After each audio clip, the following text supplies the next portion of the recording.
Neelam गोरेंना Mercedes म्हणजे असं काही खरंच परिस्थिती होती का की मर्सिडीज द्यायची आणि त्यानंतर पद ताब्यात घ्यायची? हे बघा, माननीय नीलमताई गोरे ह्या विधान परिषदेच्या माननीय उपसभापती आहेत. एका संविधानिक पदावरती त्या कार्यरत आहेत.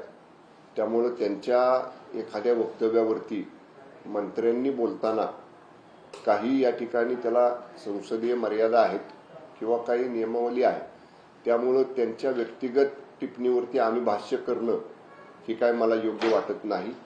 त्या जे काय बोलल्यात याचा खुलासा किंवा याचं स्पष्टीकरण किंवा याच्या बाबतीतली अधिकची माहिती त्या कदाचित स्वतःच देऊ शकतील आपल्याला.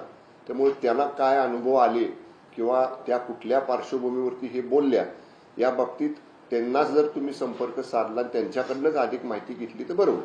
खरंच असं काही पदांच्या पद पाहिजे असतील तर काही वस्तू द्या, काही गाड्या द्या, अशी काही खरंच परिस्थिती होती का शिवसेनेत? तुम्ही त्यांना विचारा ना. आता तुम्ही त्यांनी बोललेल्या वक्तव्यावरती जेव्हा मला स्पष्टीकरण विचारताय, त्यामुळं मी मगाशीच म्हटलं एका संविधानिक पदावरती त्या कार्यरत आहेत, विधान परिषदेच्या उपसभापती आहेत. आणि अशा संविधानिक पीठासीन अधिकाऱ्यांच्या वक्तव्यावरती मंत्र्यांनी बोलताना काही मर्यादा पाळाव्या लागतात आम्हाला.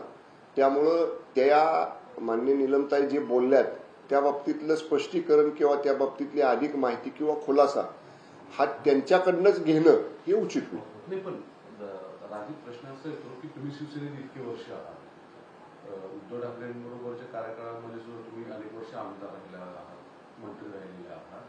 शिवसेनेची उद्धव ठाकरेंच्या नेतृत्वात उभाटाची आता सध्याची कार्यपद्धती खरंच तशी आहे कशी की ते नीलमताईंचे जे सांगतात? कारण की शेवटी नीलमताईंचा तो अनुभव व्यक्तिगत जरी असला तरी सार्वजनिकरित्या तुम्ही पण अनेक पद आपल्या कार्यकाळात काही पदाधिकाऱ्यांसाठी मिळवलेली आहे, तुम्ही स्वतः पद मिळवलेली आहे. मला तरी तसा अनुभव आला नाही. म्हणजे माझ्या व्यक्तिगत जर विचाराल तुम्ही शंभूराज देसाई म्हणून, तर मला तिन्ही वेळेला पक्षानं विधानसभेची उमेदवारी दिली. 2019ला आदरणीय एकनाथजी शिंदेसाहेब आग्रही होते. शिंदेसाहेबांनी आग्रह धरला म्हणून 2019च्या मंत्रिमंडळामध्ये मला राज्यमंत्री करण्यात आलं. त्यामुळं मी आपल्याला एवढंच सांगेन की पहिल्यापासूनच मी 2004ला पहिल्यांदा आमदार झालो तेव्हापासून मी माननीय शिंदेसाहेबांच्या बरोबर सभागृहामध्ये आणि सभागृहाच्या बाहेर देखील आम्ही दोघं एका जिल्ह्यातले असल्यामुळं आम्ही एकत्र त्या ठिकाणी होतो आणि आजही आहे. त्यामुळं या बाबतीत मला तसा अनुभव कधी आलेला नाही. सर, पण दुसरीकडे संजय राऊतांची भाषा नीलमताईंविषयी पदाची गरिमा न बाळगता प्रश्न विचारण्यासाठी ते पैसे घेतात असा आरोप संजय राऊतांनी केलेला आहे. मग इतक्या मोठ्या प्रमाणामध्ये त्यांना जर नीलम गोरेंना पद मिळालं म्हणजे बाई माणूस इथपर्यंत खालच्या स्तरावरचे एका महिलांविषयीची विधानं कधी सुरू करतात? बघा, आता माननीय संजय राऊत सुद्धा खासदार साहेब आहेत. सगळ्याच लोकप्रतिनिधींनी आमदार असतील खासदार असतील पीठासीन अधिकाऱ्यांच्या बाबतीतलं भाष्य करता म्हणून मी पहिलं वाक्य मगाशी बोललो की माननीय नीलमताई या विधान परिषदेच्या उपसभापती आहेत, पीठासीन पदावरती त्या विराजमान आहेत. त्यामुळे संसदीय मर्यादा ह्या त्यांच्या संदर्भातलं वक्तव्य करताना सगळ्याच लोकप्रतिनिधींनी पाळल्या पाहिजेत. संजय राऊतांचा जर काय आक्षेप असेल मान्य नीलमताईंच्या कार्यप्रणालीवरती कार्यपद्धतीवरती तर त्यांनी संसदीय मार्गानं त्याचा उल्लेख करावा. संसदीय मार्गानं सुद्धा टीका करण्याची वेगवेगळी आयुधं आहेत. त्यांच्या पक्षाचे सुद्धा विधान परिषदेमध्ये विधानसभेमध्ये सदस्य आहेत उभाटा गटाचे. त्यांच्या माध्यमातलं त्यांनी पण संसदीय मर्यादा पाळून जे काही त्यांना बोलायचं असेल ते त्यांनी बोलावं असं माझं मत आहे. ओके. सुरेश धस यांचं असं म्हणणं आहे की भाजप असेल किंवा शिवसेना असेल की देवेंद्र फडणवीस यांच्या चेहऱ्यामुळे निवडून आलेले आहेत, त्यांच्यामुळे मतं मिळाली आणि राज्यामध्ये महायुती सरकार आलं. सुरेश धस साहेबांचं हे मत जरी असलं तरी महायुती म्हणून आम्ही निवडणुकीला सामोरं गेलो. महायुतीच्या निवडणुकीला 2024च्या सामोरं जात असताना सर्व नेत्यांनी सांगितलं होतं की त्यावेळेचे मुख्यमंत्री आदरणीय एकनाथजी शिंदेसाहेबांच्या नेतृत्वाखाली महायुती ह्या निवडणुकीला सामोरं जाते आहे. आणि त्यावेळी चेहरा हा आदरणीय एकनाथजी शिंदेसाहेबांचा घेऊन आपण या ठिकाणी निवडणुकीला सामोरं गेलो. मुख्यमंत्री माझी लाडकी बहीण या योजनेच्या बाबतीत आज जरी तुम्ही महिलांना विचारलं, माझ्या मायमाऊली भगिनीला विचारलं, तर आज देखील महिला सांगतात की केवळ एकनाथ शिंदे साहेब मुख्यमंत्री होते म्हणूनच आम्हाला मुख्यमंत्री माझी लाडकी बहीण योजना मिळाली. त्यामुळे ही शेवटी कलेक्टिव्ह रिस्पॉन्सिबिलिटी आहे. सुरेश दस साहेब जरी म्हणत असले फडणवीस साहेबांचा चेहरा तरी तो देखील चेहरा होता. परंतु नेतृत्व ज्यांच्या नेतृत्वाखाली निवडणुका लढवल्या ते नेतृत्व आदरणीय एकनाथजी शिंदे साहेबांचं होतं. आणि शिंदे साहेब हे मान्य फडणवीस साहेबांना आणि मान्य अजितदादांना या दोघांना नेहमी बरोबर घेऊनच सगळं काम करत होते. हे नेहमी शिंदे साहेब म्हणायचे मी आणि माझ्याबरोबरचे आमचे दोन्ही उपमुख्यमंत्री मिळून आम्ही हे सरकार चालवतो आहे.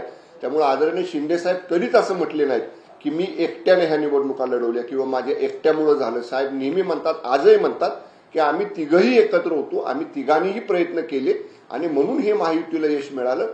महायुतीचं यश हे या तिन्ही पक्षांचं आहे आणि त्यावेळी नेतृत्व हे आदरणीय एकनाथजी शिंदे साहेबांचं निवडणुकीमध्ये होतं.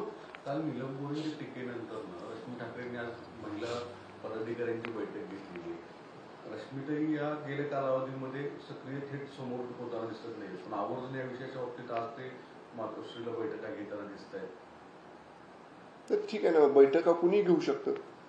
नाही, रश्मी ठाकरेंचा पॉलिटिकल जो चेहरा समोर नाही, बऱ्याचदा शिवसेनेची महिला आघाडी किंवा उबाटाची महिला आघाडी जेव्हा काही कार्यक्रम करते किंवा काही नियोजन करते तेव्हा बऱ्याचदा मान्य वहिनी अशा महिलांना मार्गदर्शन करत असतात, भेटत असतात. त्यामुळे आता कालच्या या मान्य निलमताईंच्या वक्तव्यावरती कदाचित त्या संदर्भातल्या रिॲक्शन्स काय आल्या, त्या बाबतीतली उबाटा गटाची भूमिका काय ठेवायची याच्यासाठी कदाचित मान्य वहिनींनी बैठक घेतली असेल किंवा मान्य वहिनींना भेटायला काही शिवसेनेचे पदाधिकारी गेले असतील. यात काय म्हणजे नवीन काय आहे असं मला वाटत नाही. ज्या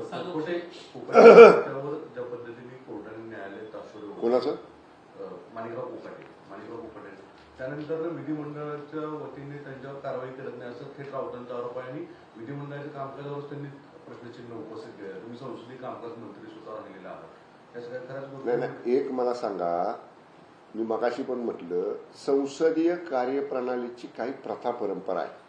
काल माननीय विधानसभा अध्यक्ष महोदयांनी याच्या बाबतीत स्पष्ट भूमिका केलेली आहे की जोपर्यंत लॉ एन्फोर्सिंग एजन्सीज कडनं म्हणजे त्या लॉ अँड ज्युडिशरी असेल किंवा माननीय उच्च न्यायालयाचं किंवा न्यायालयाचं रजिस्ट्रार ऑफिस असेल त्यांच्याकडून अधिकृत ऑफिशियली जोपर्यंत मान्य विधानसभा सचिवालयाकडे किंवा मान्य विधानसभा अध्यक्षांच्याकडे एखाद्या आमदारांच्या बाबतीत एखाद्या मंत्र्यांच्या बाबतीत एखादा निकाल अधिकृतपणे जोपर्यंत येत नाही तो आल्यानंतर LNGD डिपार्टमेंट आहे, लॉ अँड ज्युडिशरी डिपार्टमेंट, त्याचं ओपिनियन काय आहे, ॲडव्होकेट जनरलचं ओपिनियन काय आहे आणि ज्यावेळी निकाल प्राप्त झाला त्यानंतर किती दिवसात त्याच्यावरती कार्यवाही करावी या बाबतीत संविधानानं जी काय कालमर्यादा निश्चित करून दिलेली आहे ह्या सगळ्या गोष्टींचा विचार करून माननीय विधानसभा अध्यक्ष महोदयांनी सांगितलेलं आहे की या सगळ्या नियमांचं पालन करून उचित कार्यवाही केली जाईल. त्यामुळे थोडंसं थांबून मान्य विधानसभा अध्यक्ष महोदयांच्याकडून पुढची काय कार्यवाही होते ते पाहणंच या घडीला उचित ठरेल. उद्यापासून मस्साजोगचे ग्रामस्थ जे आहेत ते उपोषणाला बसणार आहेत. राज्य सरकारकडून कोणत्याही प्रकारची चर्चा झाली नाही आणि त्यामुळे आम्ही हा निर्णय घेतोय अशाच पद्धतीची स्पष्ट भूमिका त्यांच्या वतीने जाहीर करण्यात आली. नाही, माझ्या माहितीनुसार मस्साजोगच्या ग्रामस्थांची स्थानिक पोलीस अधीक्षक जे आहेत आमचे ते संपर्कामध्ये आहेत. मध्यंतरी जेव्हा त्यांनी सांगितलं की मस्साजोगच्या ग्रामस्थांनी किंवा स्वर्गीय देशमुखांच्या परिवारांनी त्यावेळी शासनाकडनं देखील सांगण्यात आलं होतं की जो तपास चालू आहे त्या तपासाची माहिती त्यांच्या परिवाराला दिली जाईल. त्यामुळे त्या बाबतीत आमचे स्थानिक पोलीस अधीक्षक हे स्वर्गीय देशमुखांच्या परिवाराच्या संपर्कामध्ये आहेत, त्यांच्याशी बोलतायत. माझी आजही विनंती राहील मस्साजोगच्या ग्रामस्थांना की या बाबतीत कुठेही कुचराई होणार नाही, कुठेही तपासात दिरंगाई होणार नाही आणि जे कोणी दोषी असतील त्या दोषींना कुठेही सोडलं जाणार नाही. या सगळ्यांवरती नियमानुसार कायद्यानुसार तीन यंत्रणा त्यांच्यावरती तपास करतायत. तिन्ही यंत्रणा मिळून अगदी शेवटचा जो आरोपी यातला आहे, जो मूळ सूत्रधार असेल किंवा जो कोणी ह्याला जबाबदार असेल थेट प्रत्यक्ष किंवा अप्रत्यक्ष अशा कोणालाही या प्रकरणी सोडलं जाणार नाही. सोमनाथ सूर्यवंशी असेल किंवा संतोष देशमुख असेल यांच्या मारेकऱ्यांचा अद्याप त्यांना कारवाई होणं जे आहे ते पूर्ण होत नाही आणि त्यामुळे छत्रपती संभाजीनगरला जे विद्रोही साहित्य संमेलन सुरू आहे त्या ठिकाणी ठराव पास करण्यात आला आणि तत्काळ जो कृष्ण आंधळे फरार आहे त्याची अटकेचा विषय असेल किंवा धनंजय मुंडेंचा राजीनामा असेल तर तो लवकरात लवकर घेतला जावा असा ठराव पास करण्यात आला. नाही, आता ठीक आहे, ठराव पास होणं तो सरकारकडे येणं, पण मी एवढंच सांगेन की कुठल्याही मर्डर केसमध्ये किंवा खुनाच्या प्रकरणामध्ये राज्य सरकार अत्यंत संवेदनशील आहे. माननीय गृहमंत्री आणि माननीय मुख्यमंत्री महोदय, दोन्ही उपमुख्यमंत्री महोदय सुद्धा संवेदनशील आहेत. मी एवढंच आपल्याला सांगेन की कुठल्याही व्यक्तीला ज्याचा प्रत्यक्ष किंवा अप्रत्यक्ष या कुठल्याही खुनाशी संबंध आहे अशा एकाही व्यक्तीला सोडलं जाणार नाही. पोलिसांचं काम करतायत. वेगवेगळे तपास पथकं ही फरार आरोपीच्या शोधासाठी आजही कार्यरत आहेत. त्यामुळं पथक कुठं गेलं, कोणत्या दिशेनं गेलं, काय तपास केला हे जर उघड केलं तर तपासावरती त्याचा परिणाम होतो. फरार असणाऱ्या आरोपीला अधिक फरार व्हायला कुठेतरी मदत होते. म्हणून तपासामधल्या काही बाबी या अंतर्गतच ठेवल्या पाहिजेत. पण मी एवढंच सांगेन, महाराष्ट्र पोलिसांची खासियत आहे, महाराष्ट्र पोलिसांचा नावलौकिक आहे. निश्चितपणे महाराष्ट्र पोलीस यातले प्रत्येक धागेदोरी शोधून काढतील आणि कुठलाही आरोपी सुटणार नाही, ही राज्य सरकारची भूमिका आहे. Okay, thank you. जनता दरबार तुम्ही सुरू केले, जनता दरबार चर्चा आहे. गणेश नाईक सातत्यानं ठाण्यात जनता दरबार घेतात आणि त्यामुळं शीट युद्ध हे कुठेतरी भाजप आणि सेनेत सुरू आहे का अशी बोलत असं काही नाही. ठाणे जिल्हा, मी मागं सुद्धा सांगितलं होतं, ठाणे जिल्हा हा वंदनीय शिवसेना प्रमुख, हिंदू हृदय सम्राट स्वर्गीय बाळासाहेब ठाकरे साहेब आणि धर्मवीर स्वर्गीय आनंद दिघे साहेब यांच्या विचारानं शिवसेनेनं पक्का बालेकिल्ला करून ठेवलेला आहे आदरणीय शिंदे साहेबांच्या नेतृत्वाखाली.